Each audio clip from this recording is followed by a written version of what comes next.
হ্যাঁ বান্দা, খবরদার খবরদার, আল্লাহ ছাড় দেন বলে মনে করো না হিসাব নিবেন না। আল্লাহ ছাড় দেয় কিন্তু ছেড়ে দিবেন না। যাররা যাররা পরিমাণ হাসরের ময়দানে হিসাব নিবেন আমার আল্লাহ। যাররা যাররা পরিমাণ হিসাব নিবে আমার আল্লাহ।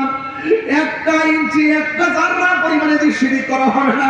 যদি তুমি নেক কাজ করো প্রতিদান দেওয়া হবে, আর যদি বদ কাজ করো বদ কাজের প্রতিফল দেওয়া হবে। এই জন্য আমার নবী আপনার নবী বলেন, আমি যখন মেরাজের মধ্যে গিয়েছিলাম, মেরাজের মধ্যে যাওয়ার পর আল্লাহ রাব্বুল আলামিন অনেক আযাব দেখিয়েছেন, অনেক আযাব আল্লাহ আমাকে দেখিয়েছেন। আমি দেখেছি সবচাইতে কঠিন আযাব হলো কবরের আযাব। জবান খুলে কোন আল্লাহু আকবার।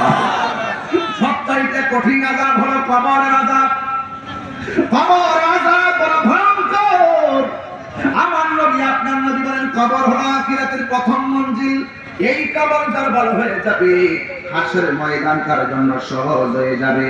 কবর কাহার জন্য জাহান্নামের গর্ত, আবার কবর কাহার জন্য জান্নাতের বাগান। এই জন্য আমার যুবক ভাইরা, হালালের পথ বেছে নেবেন, নিয়ামতের পথ বেছে নেবেন, ন্যায়ের পথ বেছে নেবেন, ইনসাফের পথ বেছে নেবেন, আল্লাহ পাকের ইবাদতের পথ বেছে নেবেন, দয়াল নবীর মহব্বতের পথ বেছে নেবেন, আউলিয়া কেরামের সোহবতের পথ বেছে নেবেন, মা বাবার খেদমতের পথ বেছে নেবেন।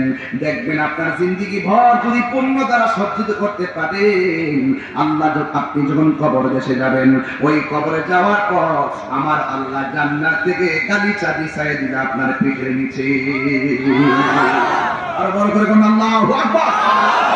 এই জন্য মরার পরে কিছু নাই, মরার আগে সব বেদ করে যেতে হবে। কথা বলুন ঠিক না ঠিক? মরার আগে সব কিছু বেদ করে যেতে হবে। দুনিয়ায় থাকা অবস্থা যদি বেদ করে না দিতে পারেন, আল্লাহকে রাজি করে দিতে না পারেন,